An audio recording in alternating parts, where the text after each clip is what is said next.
Buka hati kami buat firman. Mari berbicara malam hari ini di tengah-tengah kami.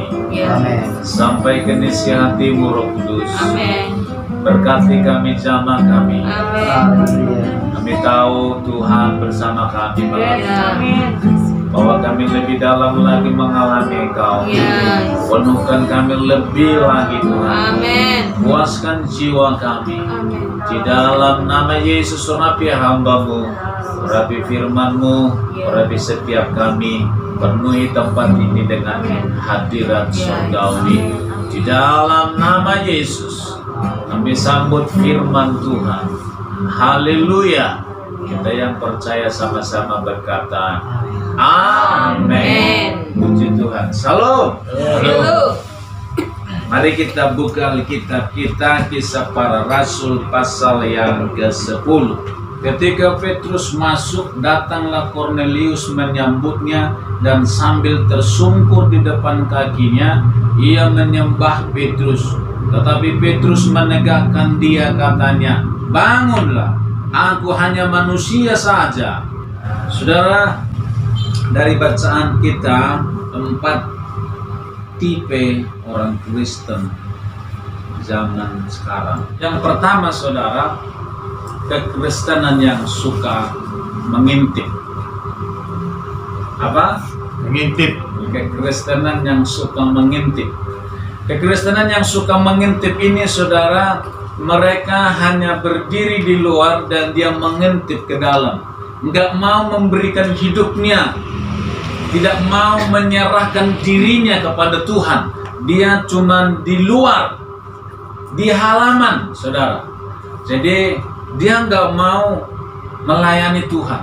Dia enggak mau sungguh-sungguh, saudara, baca Alkitab. Enggak mau, saudara. Kalau dia lagi pingin baca Alkitab, dia baca Alkitab. Doa, kalau dia pingin doa. Jadi Kristen tanpa pertobatan itu, saudara. Dia cuma ngintip, saudara. Enggak mau terikat, enggak mau jadi anggota gereja, enggak mau jadi enggak mau punya tugas gitu. Pokoknya saya pingin bebas. Pindah-pindah gereja juga pingin, dia nggak mau terikat di satu gereja, dia pengennya bebas gitu. Itu orang Kristen yang suka mengintip, saudara.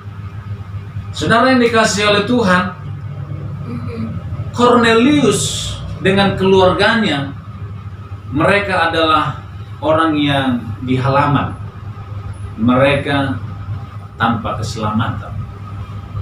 Firman Tuhan berkata, mereka orang saleh, mereka takut akan Allah, mereka suka bersedekah, senantiasa berdoa. Apa yang kurang dari Kornelius ini? Dia rohani, saudara. Tetapi sebenarnya ada yang kurang. Yang kurang adalah mereka tidak mengenal Yesus.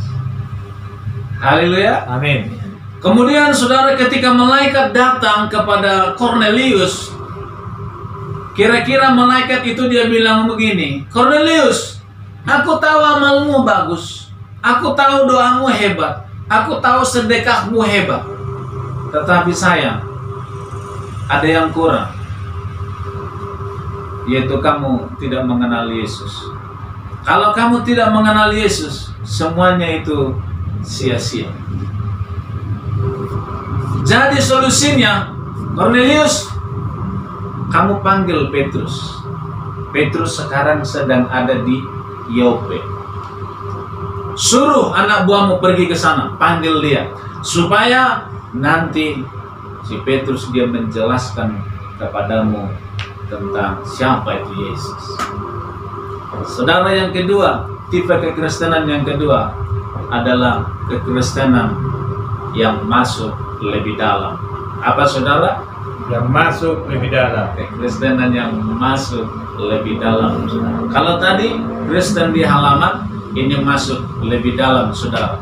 Tipe kekristenan yang kedua ini, saudara, dia tidak mau di halaman saja, dia tidak mau hanya mengintip saja, dia tidak mau hanya sekedar penonton saja, tapi dia menyerahkan dirinya, saudara. Dia mempersembahkan dirinya, bahkan dia mau tenggelam bersama dengan Yesus. Amin. Amin, saudara. Dia mau menjadikan Yesus sebagai Tuhan dan Juru Selamat dalam hidupnya. Dia tidak mau setengah-setengah. Dia mau sungguh-sungguh ikut Yesus. Ini tipe kekristenan yang kedua. Saudara, apakah saudara sudah masuk di dalam tipe yang kedua ini, saudara? Ketika Petrus diundang, kemudian Petrus tiba di rumahnya Kornelius. Dan Kornelius dia sujud, dia menyembah kepada Petrus. Kemudian Petrus bilang, jangan sembah aku bukan Tuhan, aku manusia biasa. Tapi sebenarnya sikapnya Kornelius itu, dia tidak sedang menyembah seperti kepada Tuhan, tapi dia sedang menghormati seorang hamba Tuhan yang diutus Tuhan, yang dipakai oleh Tuhan, saudara. Amin. Menghormati Tuhan, menghormati hamba Tuhan. Kemudian ketika sesudah itu Petrus diajak masuk ke dalam, saudara. Setelah masuk ke dalam, ternyata di dalam sudah banyak orang berkumpul di situ. Karena Kornelius adalah orang yang berpengaruh dan di rumahnya sudah penuh dengan orang yang haus dan lapar akan kebenaran. Kemudian ketika di dalam ruangan itu, Petrus bertanya kepada Kornelius, "Kornelius, kenapa saya dipanggil ke sini? Ada apa?" Kemudian Kornelius menjelaskan, "Bapak Petrus, 4 hari yang lalu malaikat datang kepadaku, menyuruh saya memanggil Bapak Petrus supaya datang ke rumahku. Bapak Petrus sekarang sudah ada di sini. Kami ingin mendengar berita apa yang Bapak Petrus bawakan. Monggo Pak Petrus, sampaikan buat kami. Kami sudah rindu mendengarnya. Kami haus untuk mendengarnya." Kemudian Bapak Petrus bilang, "Baik, saya akan menjelaskan kepada saudara-saudara kabar yang saya beritakan. Saya hari-hari ini kemana-mana memberitakan cuma satu kabar, yaitu tentang Yesus.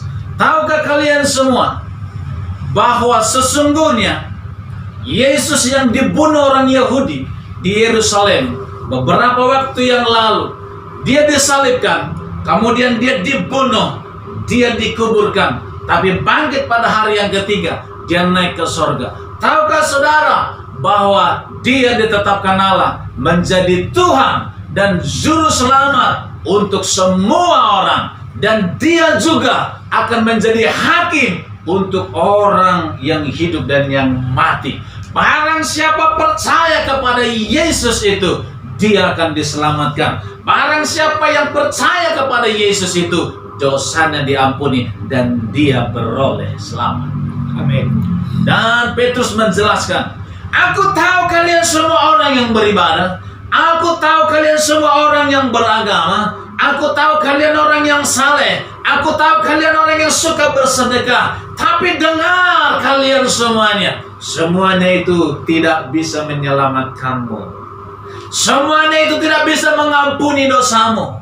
Semuanya itu tidak bisa membawa engkau ke sorga. Semuanya itu sia-sia tanpa engkau percaya kepada satu pribadi, yaitu Yesus yang mati di atas kayu salib, yang sudah membayar semua dosa-dosa kita."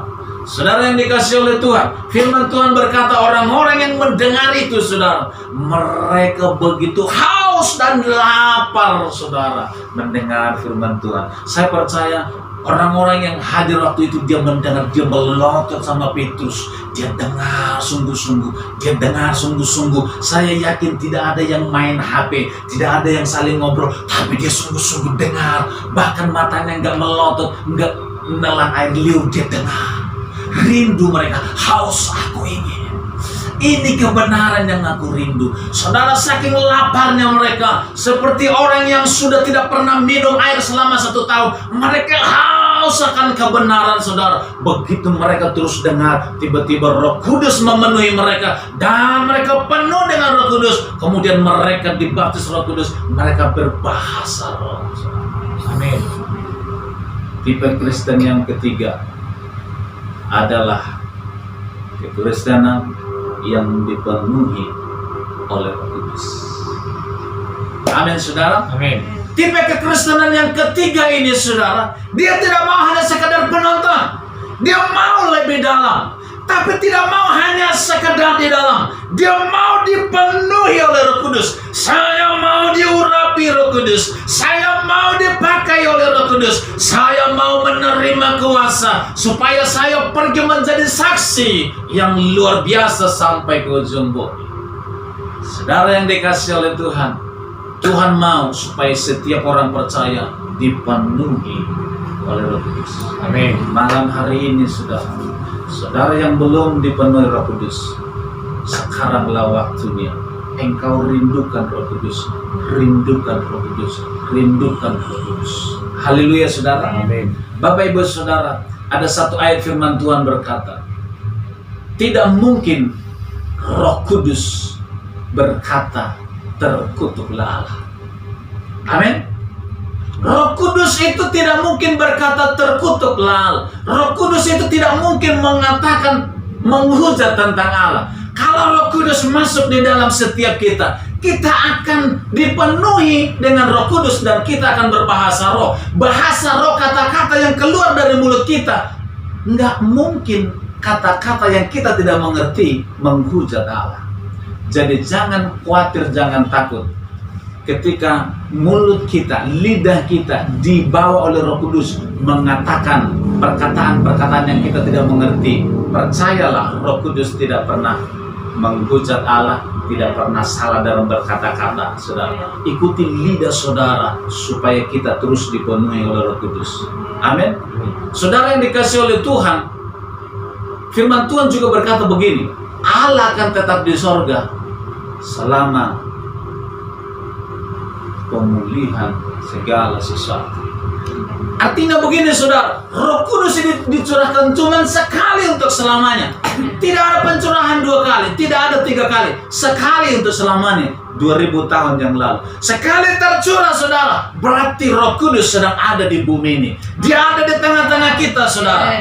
Tetapi dia tidak akan pernah memenuhi kita selama hati tidak terbuka buat Roh Kudus.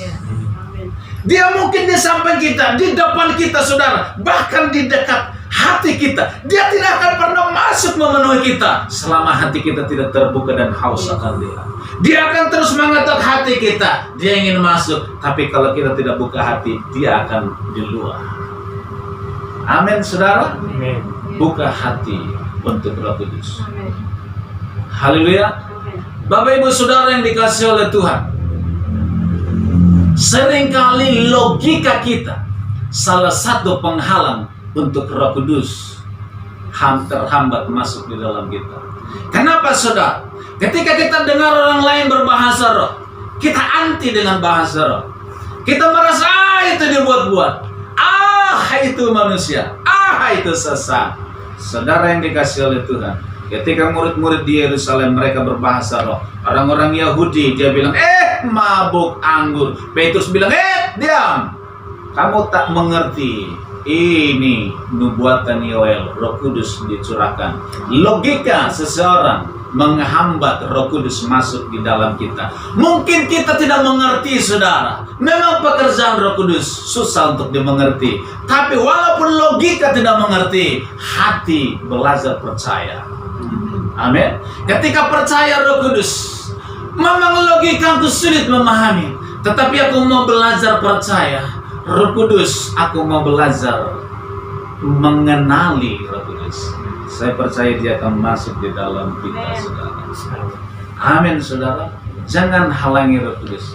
Buka hati selebar-lebarnya untuk Roh Kudus masuk di dalam kita. Amin, saudara. Setiap kali, saudara, kepenuhan Roh Kudus di dalam Kisah Para Rasul, saudara, selalu ditandai dengan bahasa roh. Dari mana seseorang tahu bahwa orang itu dibaptis Roh Kudus, dipenuhi Roh Kudus? Tandanya cuma satu, dia berbahasa roh.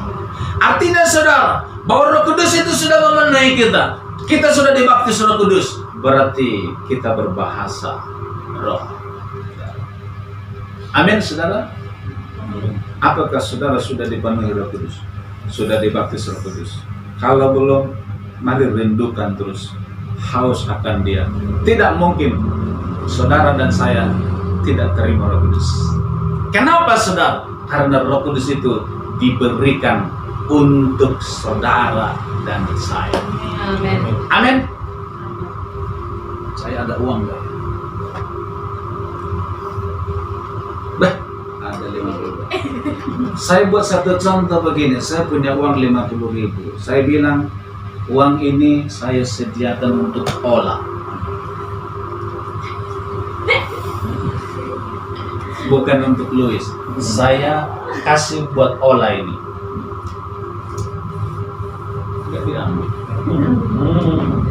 Ini saya kasih buat olah.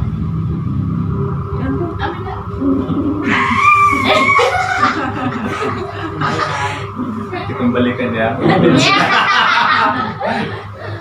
Saudara yang dikasih oleh Tuhan, Roh Kudus itu diberikan untuk orang yang percaya. Amin. Kalau saya bilang ini saya berikan untuk olah, olah cuma dia liatin saja. Dia nggak mau ngambil, dia ragu-ragu. Selamanya itu tidak pernah jadi milik olah. Roh Kudus itu, tahukah saudara? Roh Kudus itu tidak diberikan untuk yang lain-lain. Roh Kudus itu diberikan untuk saudara dan saya. Saudara harus katakan, Roh Kudus itu diberikan. Loh, jangan dikembalikan. Ini untuk olah. Amin, saudara. Roh Kudus itu diberikan untuk saudara dan saya. Jadi kalau saudara belum menerima Roh Kudus, karena saudara yang belum buka hati dan saudara belum menerimanya. Tuhan tidak pernah bohong. Allah tidak pernah bohong. Roh Kudus itu diberikan untuk saudara dan saya. Kalau kita tidak ambil Roh Kudus itu, kita yang rugi. Amin. Dia diberikan sebagai penolong buat kita. Berarti kalau kita hanya biarkan saja dia di luar, kita tidak mengundang, kita tidak mengambil, rugi besar, saudara. Ketika kita punya masalah, saudara, Roh Kudus hanya penonton buat kita karena kita tidak pernah melibatkan dia dalam kita. Malam ini, saudara, Roh Kudus diberikan untuk saudara dan saya. Kalaupun saudara belum dipenuhi, jangan putus asa. Yang penting saudara jangan menolaknya. Saudara harus berkata, aku tetap rindu Engkau. Mungkin hari ini aku belum menerima, tapi aku haus, Tuhan. Aku tetap rindu, Tuhan. Saya percaya. Mungkin bukan di tempat ini, mungkin ketika di rumah, dimanapun, Roh Kudus bisa memenuhkan kita. Haleluya. Yang terakhir, tipe kekristenan yang terakhir adalah kekristenan yang mau mentaati Tuhan dengan sepenuh hati. Amin. Apa artinya? Orang-orang yang di rumah Kornelius itu, saudara, mereka pertama kali dengar Yesus. Amin. Ketika mereka dengar Yesus, mereka percaya sungguh-sungguh, saudara. Mereka sudah menerima keselamatan dan sekaligus mereka menerima kepenuhan Roh Kudus. Wes, mereka langsung dapat 2 paket sekaligus. Paket keselamatan dan paket kepenuhan Roh Kudus. Saudara sudah menerima 2 paket ini. Jangan cuma berhenti di dalam paket keselamatan. Kita harus menerima paket yang kedua, dipenuhi dengan Roh Kudus. Haleluya. Hari-hari ini ada banyak gereja orang-orang Kristen fokus kepada keselamatan, saudara. Menginjil, beritakan Injil. Mereka percaya Yesus dibaptis. Sesudah itu tinggalkan, saudara. Mereka tidak dibawa kepada tahap yang berikutnya, yaitu penuh dengan Roh Kudus. Sehingga banyak orang Kristen baru, saudara, tidak kuat hadapi persoalan, tidak kuat hadapi tantangan. Mereka tinggalkan Yesus, kembali kepada hidup yang lama. Saudara, paket yang kedua, kita harus dipenuhi oleh Roh Kudus. Amin. Mentaati Tuhan dengan sepenuh hati. Saudara, mereka yang sudah dipenuhi Roh Kudus, yang sudah percaya Yesus, tapi belum dibaptis air. Kemudian Petrus berkata, "Hei, apakah ada halangannya kalau mereka ini kita baptis selam sekarang?" Kemudian mereka bilang, "Oke, baptis air." Kemudian mereka menyerahkan diri untuk dibaptis, dan baptisan mereka adalah baptisan selam. Dan mereka dibaptis, dan hari itu pertobatan terjadi. Amin. Haleluya. Amin. Cuman percaya kepada Yesus tidak cukup. Cuman Kristen jadi penonton tidak cukup. Kristen yang lebih dalam tidak cukup. Dipenuhi Roh Kudus juga hanya itu tidak cukup. Dibaptis air dengan baptisan selam. Amin, saudara. Ini perintah Tuhan. Markus 16 ayat 16. Barang siapa percaya dan dibaptis, diselamatkan. Roma 6 ayat 3 berkata, tidak tahukah kamu bahwa baptisan itu adalah gambaran engkau mati dikubur bersama dengan Kristus. Matius 28 berkata, saudara, pergilah, jadikan semua bangsa muridku, baptislah mereka di dalam nama Bapa, Anak, dan Roh Kudus. Saudara yang dikasih oleh Tuhan, ada 4 jenis kekristenan hari-hari ini. Kekristenan yang pertama adalah suka mengintip. Kekristenan yang kedua masuk lebih dalam. Kekristenan yang ketiga dipenuhi Roh Kudus. Dan kekristenan yang keempat adalah mentaati Tuhan sepenuh hati. Mari kita siapkan hati kita. Kita datang kepada Tuhan untuk dipenuhi Roh Kudus. Oh Jesus, haleluya. Mari buka hati kita. Mari ambil sikap berlutut malam ini. Kita tidak butuh waktu lama, saudara. Walaupun sebentar, tapi sungguh-sungguh, saudara.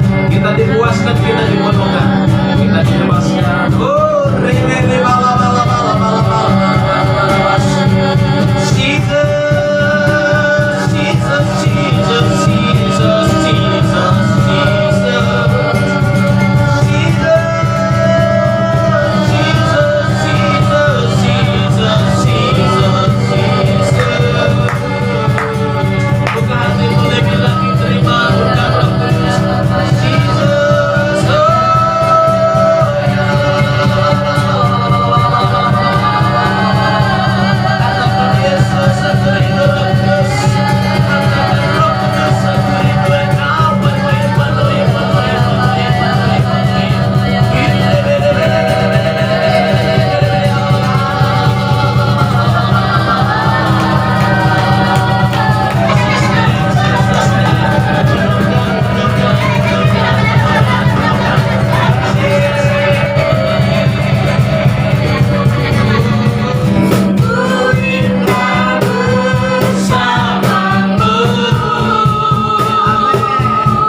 keluarga diberkati oleh Tuhan. Usaha pekerjaan kami diberkati oleh Tuhan. Anak-anak kami diberkati oleh Tuhan.